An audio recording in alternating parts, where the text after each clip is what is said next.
Assalamualaikum warahmatullahi wabarakatuh. Alhamdulillah wassalatu wassalamu ala Rasulillah sallallahu alaihi wasallam. La haula wala quwwata illa billah. Allahumma la sahla illa ma ja'altahu sahla wa anta taj'alul hazana idza syi'ta sahla. Rabbi shrah li sadri wa yassir li amri wahlul 'uqdatam min lisani yafqahu qawli wa ba'du. Pujian dan syukur kita kepada Allah Subhanahu wa taala, salawat dan salam kita semua untuk kekasih Allah dan kekasih kita Sayyidul Anbiya wal Mursalin Muhammad sallallahu alaihi wasallam.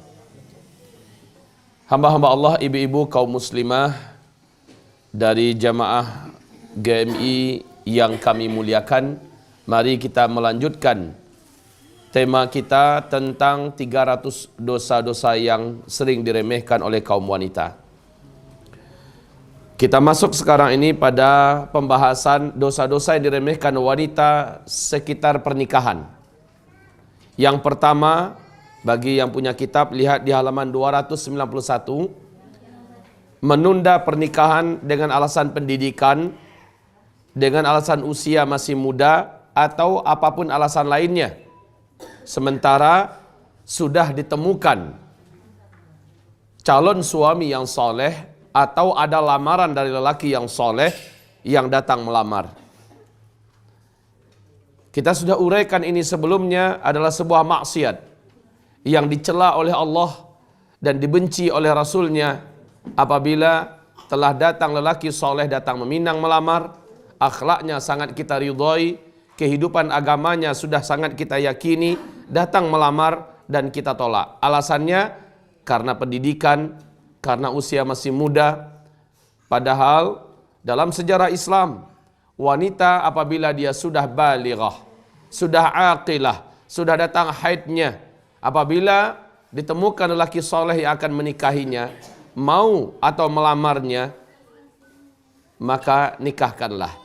Illa taf'aluh takun fitnatun fil ardi wa fasadun arid.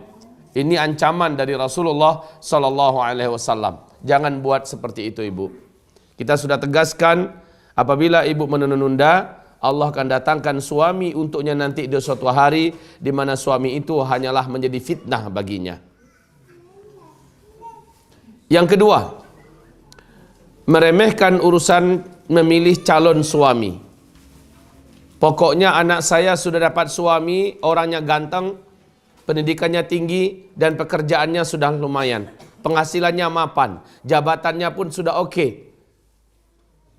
Padahal perintah pertama yang Allah pastikan di dalam Al-Quran surah Al-Baqarah kepada kita, pastikan ini ahli tauhid enggak laki-lakinya.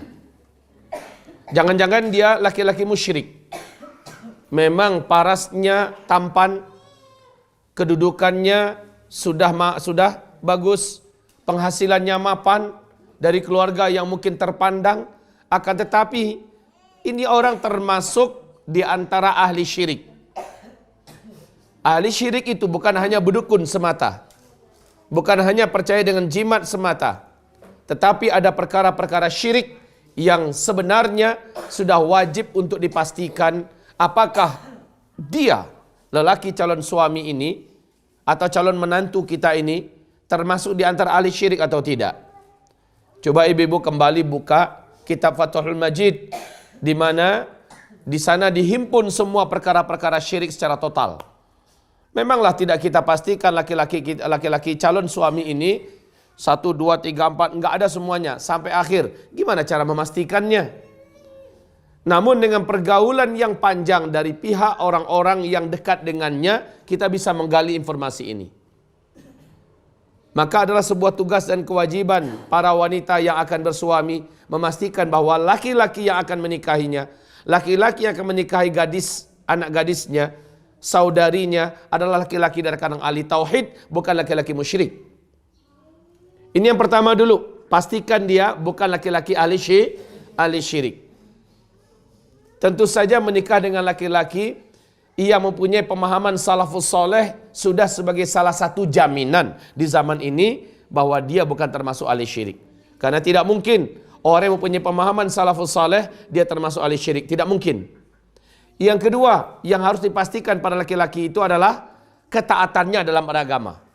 Ketaatan ibadahnya, lihat apakah dia menjaga solat 5 waktunya, apakah dia memelihara auratnya, dalam artian tidak mudah berpacaran, bahkan tidak mau berpacaran. Apakah dia termasuk yang menjaga saumnya, puasanya? Apakah dia membayarkan zakatnya? Bagaimana kesantunannya pada orang tuanya? Bagaimana hubungannya dengan masyarakatnya? Lihat ibadahnya. Dan yang ketiga, lihat akhlaknya. Ini yang paling utama dulu. Pekerjaan itu sudah nomor sekian saja.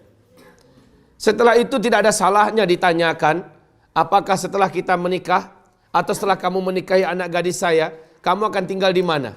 Kalau dia berkata, saya akan tinggal di rumah yang saya miliki sendiri, atau saya kontrak. Saya tidak akan bergantung kepada mertua saya tidak bergantung kepada keluarga saya, tapi saya akan mandiri. Saya akan bawa anak ibu, anak bapak, atau kamu ke rumah yang saya akan upayakan sendiri. Artinya, laki-laki ini adalah laki-laki tipe yang bertanggung jawab. Urutan-urutan berikutnya, jadikanlah pertanyaan pekerjaan kamu nanti apa? Apapun saya akan kerjakan, asal dia pekerjaan yang halal, yang thayyib. Dan saya akan sangat berhati-hati untuk memberi makan istri saya, anak-anak saya dengan makanan yang syubhat, apalagi yang haram. Jadi hal seperti ini, Bu, berhati-hatilah. Tapi zaman yang sekarang ini, kata Rasulullah, akan datang nanti satu zaman di mana umatku tidak peduli untuk masalah rezeki mereka. Aminal halali minal haram. Apakah dari sumber yang halal atau sumber yang haram? Pokoknya tambah duit, pokoknya tambah pemasukan. Sumbernya dari mana? Bukan urusan. Ini adalah tipe akhir zaman, dan kita wajib menyelisihi tipe tersebut, karena bukanlah hal yang disenangi, bukanlah hal yang disukai oleh Allah dan oleh Rasulnya. Ibarat Allah, ibu-ibu yang kami muliakan, tolong jangan remehkan. Karena Allah berfirman, La tunkihul musyrikin hatta yu'minu wala abdun mu'minun khairun min musyrik walau a'jabak. Ya, sekalipun laki-laki musyrik ini menakjubkan kamu, performannya, penghasilannya, keluarganya, kehidupannya, status sosialnya, tapi dia musyrik, jangan. Kenapa? Karena Allah berfirman, ulaika yad'una ilan nar. Mereka ini akan membawa istrinya, akan membawa anak-anaknya dan keluarganya ilan nar, ke dalam api neraka. Pastilah keluarganya akan digiring seperti apa adanya dirinya. Maka jangan sembarangan di akhir zaman ini.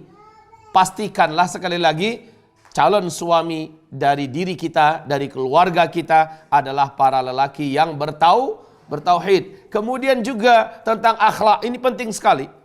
Karena ketika disabdakan oleh Rasulullah, tardawna dinahu wa khuluqahu.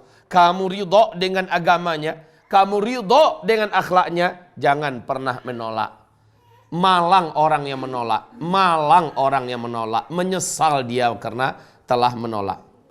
Apalagi yang datang melamar adalah wali di antara wali-wali Allah, keluarga di antara keluarga-keluarga Allah, datang melamar, datang meminang, kita menolak, menyesal. Akan terjadi fitnah dalam kehidupan masa depannya. Taib, ini yang kedua. Yang ketiga, sebelum masuk yang ketiga, apa ada pertanyaan dari yang pertama dan kedua tadi? Silahkan jika ada yang ingin bertanya.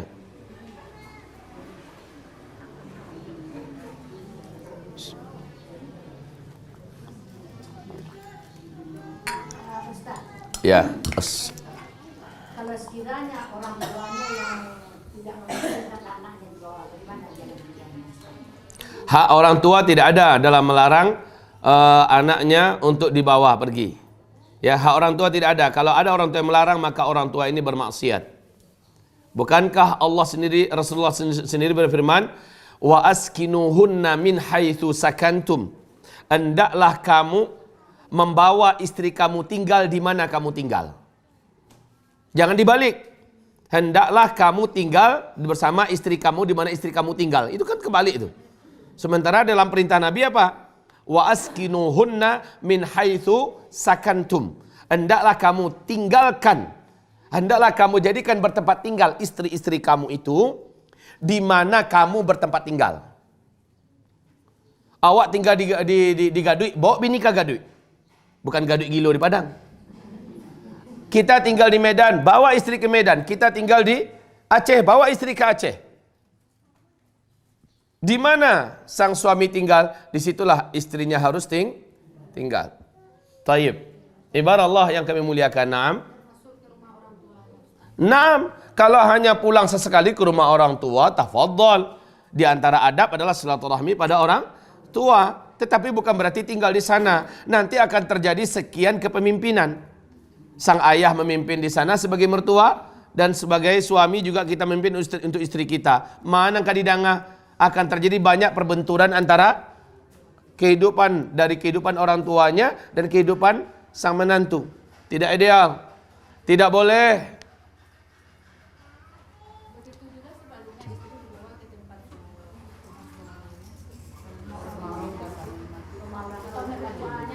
Iya, kalau seandainya istri dibawa ke rumah orang tua suami nggak ada masalah.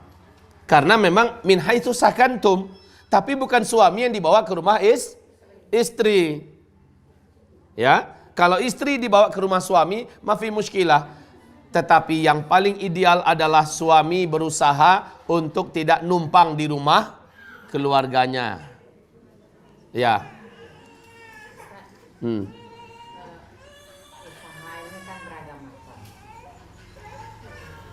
Yang anak ini, yang perempuan, karena usahanya itu pergi jauh-jauh, berlayar sampai rasanya 6 bulan, setahun, baru pulang, ditolak oleh anak. Gimana tuh Ustaz? Dia. Nggak mau dia. Iya, kalau alasannya syar'i boleh kita nolak. Uang usahanya adalah dia berlayar, ya, pulangnya sekali 6 bulan. Ngapain? Dalam syariat kan paling lama boleh ninggalkan istri cuma 4 bulan, kan? Ternyata lewat daripada itu. Iya, malah sampai setahun. Ya kalau ditolak itu syar'i, tolakannya syar'i, bukan hal yang lain. Artinya saya akan terima kamu kalau kamu kerjanya bukan kayak gini. Gitu. Ya, boleh. Baik. Tidak ada lagi pertanyaan?